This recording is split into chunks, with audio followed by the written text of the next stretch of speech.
Welcome back. In this video, we're going to add in authorization to the comment routes that we just added in. So edit, update, and destroy. We only want a user to be able to actually edit or update something if that user owns the comment, just like we did for campgrounds. We'll achieve that with basically the same code where we have a middleware. I think we called ours check campground ownership, but ours will be called check comment ownership. And then we also want to make sure that we hide and show those buttons so that we don't show a user a delete button that they actually can't click or they don't have permission to delete that comment, which is also basically the same code that we used for comments or for campgrounds. And then lastly, and this is the only thing that's really new, is that I want us to refactor our middleware. So we'll basically just move all of our middleware out into a new file and require that file. We'll begin by making sure that a user can't get to the edit route if he or she doesn't own that comment. So let's go to the route inside of our comments here, and let's go to edit. We want a middleware here that will do the checking for us. So check comment ownership, just like we did in the last video, or in the last campground video, where we did check campground ownership. And if we take a look at that code, I'm going to just copy the whole thing over. It's kind of long. Put it at the bottom with our other middleware. We'll change that name, check comment ownership. The first thing we do is check, is the user logged in? Is any user logged in? If not, just redirect them back. And we'll show a message eventually that says, please sign in. Or you have to be signed in to do that. And that's a different error than you not being the correct owner. So we don't want to just say you don't have permission to do that always. We want to say sign in first. And then if you do sign in and you still don't own it, then we'll send a different message. For now, it doesn't matter because we don't have those messages. So if you are signed in, we need to find the comment. Comment.findById. It's not request.params.id. Request.params.commentID. Change this to be found comment. If there's an error, redirect back, that's fine. Else, let's change our comment to make it a little clearer. And I keep saying comment, I mean change the JavaScript comment, not the actual comment model. Then we need to check if the found comment.author.id equals request.user.id. So let's take a look again at the model for comments. Remember, we have an author, and that author has an ID, and it's a mongoose ID, so we can't do triple equals, just like with campground. So if found comment.author.id equals, that special method, we're comparing it to the logged in user's ID, which is stored inside request.user thanks to Passport. So if that's the case, everything is good, which means we can move on and run the route handler next. Otherwise, redirect back. And again, the reason I've separated all of these out, even though it's res.redirect back 3 different times, is so that we can specify a different error message once we get to that in just a few videos from now. So let's now make sure everything else is good. Check comment ownership. We have that up here. We need to go to edit route. We added that in. Check comment ownership. Great. Let's give it a shot and see what happens. Good. So everyone should be able to get here. I'm not logged in right now, so if I click edit, it takes me back here. Perfect. Now if I do log in as Sirius Black, who created that comment, and I try that again, edit, it now works. Let's just add some extra stuff in here.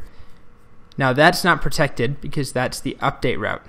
So we actually just do the exact same thing, which is why it's so nice that we moved it into a separate function, because we could just have all of that code right here and then duplicate it back for update as well, right here, and for destroy. But let's just leave it at that for now. Make sure that it works. So theoretically, I could somehow end up sending an update request from Postman or something like that from some other app however, a user would do that, which it'd be very rare, but theoretically someone could do that, and without adding the check comment ownership to update, it wouldn't be protected. But we won't notice anything different here. If I try and edit, same problem.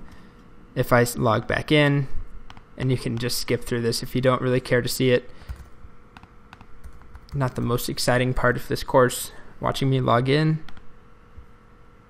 Now if I edit, update works fine. And if I had signed out at that point, or if my data was wrong or something weird happened, it would then redirect me back and eventually show a message. Okay, so that's update. Now if I do click on delete when I'm not signed in,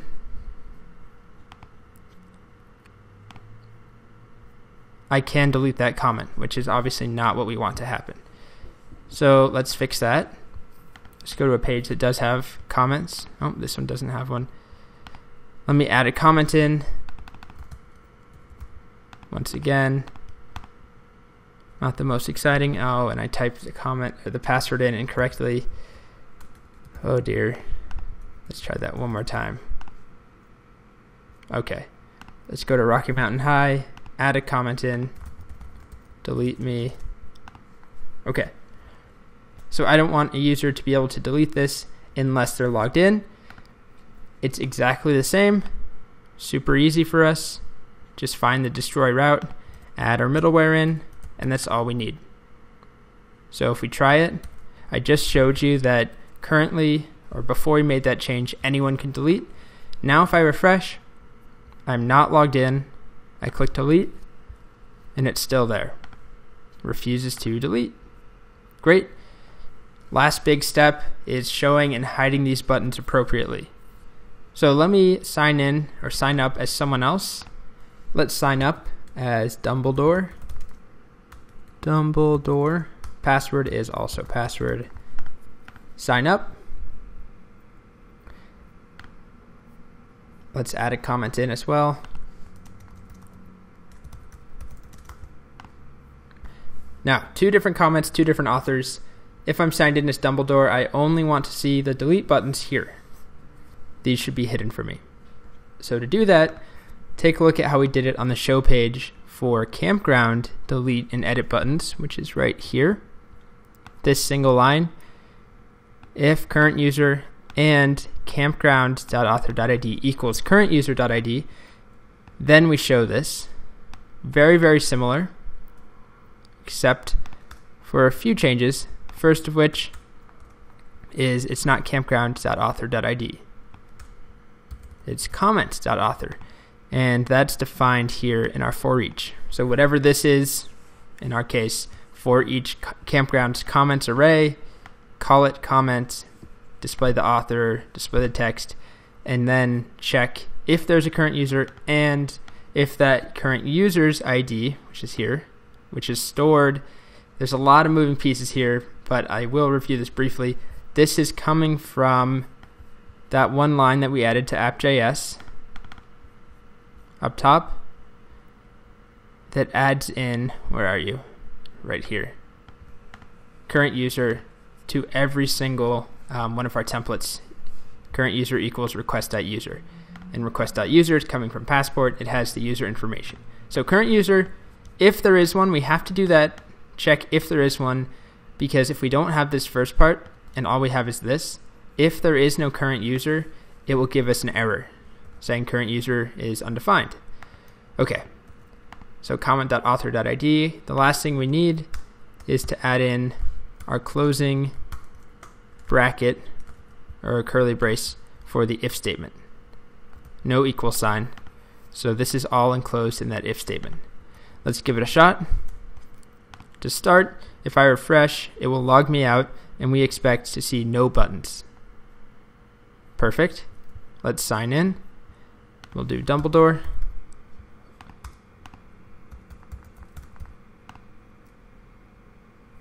Go back to Rocky Mountain High, and we only see those buttons. Perfect. Make sure this still works. Looks good. Let's delete. Also looks good. Now let's sign in as Sirius Black.